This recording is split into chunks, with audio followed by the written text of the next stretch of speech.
জয় গুরু। ওং শ্রী পরমাত্মনে নমঃ। শ্রী শ্রী গুরু গৌরাঙ্গ জয়ত। সকলকে জানাই শুভেচ্ছা এবং যথাস্থানে প্রণাম।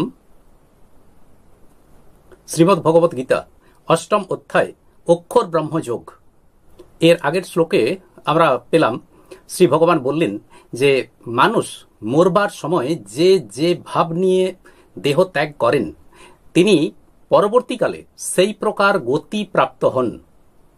এবার সপ্তম শ্লোক, তস্মাৎ সর্বেষু কালেষু মামনুস্মর যুদ্ধচ ময়্যর্পিত মনোবুদ্ধির মামে বৈশ্যসি অসংশয়ম।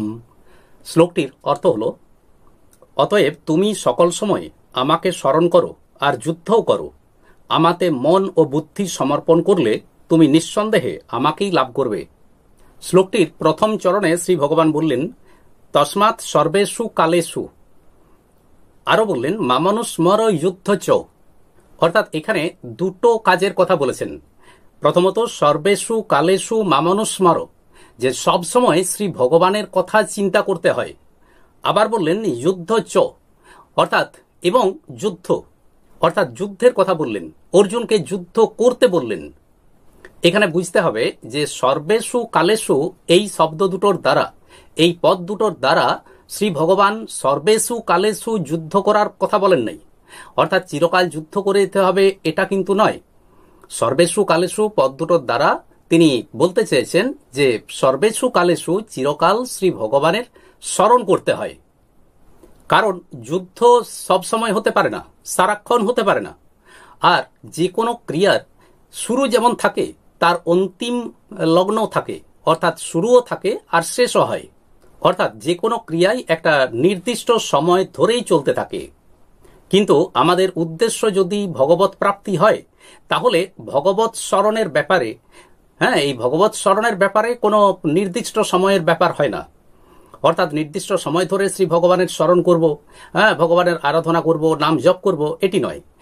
শ্রী ভগবানকে স্মরণ করা যায় সব সময়, চলতে ফিরতে, খেতে ঘুমাতে, যে কোনো সময় মনের অন্তরে, মনের ভিতরে আমরা শ্রী ভগবানের কথা, নাম স্মরণ করতে পারি। নিত্যদিনের জীবনে আমাদেরকে নানান কাজকর্ম করতে হয়। বিশেষত আমরা যারা সাধারণ সংসারী মানুষ, সকাল থেকে সন্ধ্যা পর্যন্ত, রাত পর্যন্ত নানা প্রকার কাজকর্ম আমাদের মধ্যে থাকে, যেগুলো আমাদের পালন করতে হয়। আর সেই কাজকর্মগুলো পালন করার সময়, সেই কর্মগুলোকে সম্পন্ন করার সময় আমরা সেগুলোর সময়টাকে ভাগ করে নিই। যে আজ থেকে চিন্তা করে রাখলাম যে ঠিক আছে, আগামীকাল সকালে আমাকে এই কাজটা করতে হবে, বিকেলবেলা আমি ওই কাজটা করব। তো এভাবে আমরা কাজের একটা সময় ভাগ করে নিই। কিন্তু শ্রী ভগবানের নাম স্মরণ করার ব্যাপারে, ভগবানের নাম জপ করার ব্যাপারে সময় ভাগ করার ব্যাপারটি কিন্তু হয় না। কেননা শ্রী ভগবানকে মনের মধ্যে, অন্তরে সব সময় তাকে জাগ্রত রাখতে হয়, অর্থাৎ তাকে অজপা জপ করে চলতে হয়, শ্রী ভগবানের কথা স্মরণ করতে হয়। তবেই প্রকৃত শ্রী ভগবানকে স্মরণ করা হয়। আর কাজকর্ম করার মতো যদি আমরা একটা নির্দিষ্ট সময় ধরে তার কথা স্মরণ করি, তাকে নাম জপ করি বা মন্ত্র জপ করলাম, তো এটা যেন একটা জাস্ট আমার একটা ডিউটি, তো ঠিক সেই রকম ভাবে একটা ডিউটি পালন করার মতন অবস্থা হলো। অর্থাৎ শ্রী ভগবানকে যে আমি অন্তর দিয়ে সবসময় তাকে স্মরণ করব, এই ব্যাপারটি কিন্তু হয় না। এখানে শ্রী ভগবান বললেন যুদ্ধ চ, যুদ্ধ চ, যুদ্ধের কথা বলেছেন।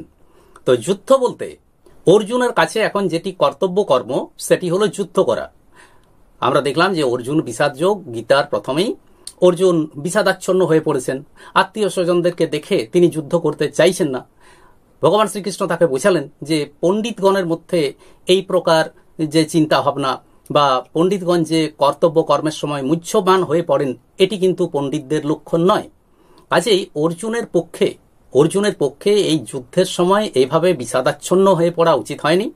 তাই শ্রী ভগবান বারবার তাকে যুদ্ধ করার কথা বলেছেন। তাই আমাদের উচিত যে যখন যে কর্তব্য কর্ম আমাদের সামনে আসে সেটিকে আমাদেরকে পালন করতে হয়। আর সেই পালন করার সময় আমাদেরকে মনে রাখতে হবে, সেই কর্তব্য কর্ম পালনের সময় ভগবানকে স্মরণে রেখে আমরা তা যেন পালন করতে পারি। তবে এটিও আবার মনে রাখতে হবে যে মনের মধ্যে এই সময় তো দুটো ব্যাপার চলতে থাকে। প্রথমত আমি যে কর্তব্য কর্মটি করছি সেটি এক, আর অন্তরে মনের মধ্যে ভগবানকে স্মরণ করা। তো ভগবানকে স্মরণ করা ব্যাপারটি যেন মুখ্য হয়, আর যেটি কর্তব্য কর্ম আমি পালন করছি এটি যেন গৌণ হয়। শ্রী ভগবান বললেন মামনুস্মর, মামনুস্মর অর্থাৎ মাম অনুস্মর, অর্থাৎ শ্রী ভগবানের নাম স্মরণের পর স্মরণ করা, অর্থাৎ নিরন্তর স্মরণ করে যাওয়া। শ্রী ভগবানকে নিরন্তর স্মরণ করলেই আমরা সমস্ত প্রকার বাধা অতিক্রম করতে পারি। প্রথম প্রথম হয়তো একটা অসুবিধা হতে পারে যে একটা কাজকর্ম করছি, একটা কর্তব্য পালন করছি, তো তখন সেই কর্মের সময় আমি শ্রী ভগবানের কথা স্মরণ করব কিভাবে?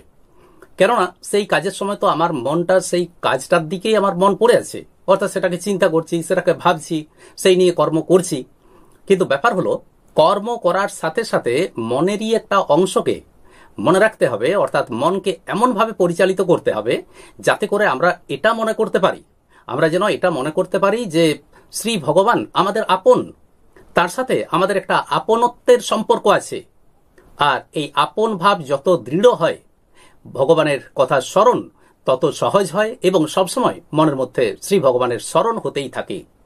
এবার শ্রী ভগবান বললেন মৈজর্পিত মনোবুদ্ধিহি, এর সাধারণ মানে হলো মনে মনে ভগবানের চিন্তা করা এবং বুদ্ধির দ্বারা পরমাত্মাতে দৃঢ় নিশ্চয় হওয়া। কিন্তু প্রকৃত অর্থে আমাদেরকে মনে রাখতে হবে যে আমাদের এই মন, বুদ্ধি, ইন্দ্রিয়, শরীর এগুলো আমার নয়, এগুলো আমাদের নয়, এগুলো শ্রী ভগবানের। আমরা ভুল করেও যেন এগুলোকে আমাদের বলে মনে না করি, কারণ এই পৃথিবীতে আমরা যদি চিন্তা করি তো আমাদের কি আছে? এই বিশ্ব ব্রহ্মাণ্ড সবই যদি শ্রী ভগবানের হয় তো আমাদের কি আছে? তাই প্রকৃতপক্ষে আমাদের কিছুই নয়, আমাদের যা আছে তা হলো শ্রী ভগবান। শ্রী ভগবানই আমাদের, আর আমরা সবাই শ্রী ভগবানের। কাজেই এই প্রাকৃত পদার্থগুলোকে যতক্ষণ আমরা আমাদের নিজেদের বলে মনে করব, এই ঘর বাড়ি, টাকা পয়সা, জমি জায়গা, এগুলোকে যতক্ষণ আমাদের নিজেদের বলে মনে করব ততক্ষণ আমাদের ভুল হয়ে থাকে, ততক্ষণ আমাদের মন শুদ্ধ হয় না। এই জড় জাগতিক পদার্থগুলোর সাথে আমাদের প্রকৃত কোনো সম্পর্ক নেই। আমাদের প্রকৃত সম্পর্ক হলো শ্রী ভগবানের সাথে, তিনি আমাদের প্রভু। এই জাগতিক বস্তুগুলোর সাথে আমাদের পূর্বে কোনো প্রকার সম্পর্ক ছিল না, আবার ভবিষ্যতেও থাকবে না। কিন্তু যার সাথে চিরকাল সম্পর্ক আছে, যার সাথে আমাদের নিত্য সম্পর্ক বর্তমান, তিনি হলেন শ্রী ভগবান। তাই আমাদের এই মন, বুদ্ধি, শরীর এগুলোকে শ্রী ভগবানের বলে মনে করে এগুলোকে ভগবানের চরণে অর্পণ করাই আমাদের উচিত। পরিপূর্ণ রূপে আমরা যদি এই অর্পণ ক্রিয়াটি সম্পন্ন করতে পারি তাহলে আমাদের পক্ষে ভগবত প্রাপ্তি হয়। কেননা এই মন, শরীর, বুদ্ধি এগুলোকে যতক্ষণ আমরা নিজেদের বলে মনে করি ততক্ষণ ভগবানের প্রতি আমাদের মধ্যে সেই প্রকার ভাব বা ভগবান স্মরণ এগুলো হয় না, অর্থাৎ ভগবানের থেকে আমরা বিমুখ হয়ে পড়ি। আমাদেরকে মনে রাখতে হবে যে আমরা এই জড় জাগতিক পদার্থগুলোর সাথে ছিলাম না, আমরা ছিলাম শ্রী ভগবানের সাথে। আর এই জড় পদার্থগুলো আমাদের সাথে ভবিষ্যতেও থাকবে না, আমরা থাকব শ্রী ভগবানের সাথে। অর্থাৎ শ্রী ভগবানের সাথে আমাদের একটা নিত্য সম্পর্ক বর্তমান। এবার শ্রী ভগবান বললেন মামে বৈশ্যসী অসংশয়ম। তিনি অর্জুনকে বললেন যে অর্জুন, তুমি যদি মন, বুদ্ধি, শরীর এগুলো আমাকে অর্পণ করতে পারো তাহলে তুমি আমাকেই প্রাপ্ত হবে। মামে বৈশ্যসী অসংশয়ম, অসংশয়ম অর্থাৎ তিনি অর্জুনকে আশ্বস্ত করে নিশ্চয় করে বললেন যে না, এতে কোনো সন্দেহ নাই। শ্রী ভগবান অর্জুনকে বললেন যে আমি তোমার নিত্যপ্রাপ্ত, তোমার নিত্যপ্রাপ্ত। ভগবান যে শুধুমাত্র অর্জুনকে বললেন তা নয়, অর্জুনকে উপলক্ষ করে আমাদের সমগ্র মানব জাতিকেই তিনি এই শিক্ষা দিয়ে গেলেন।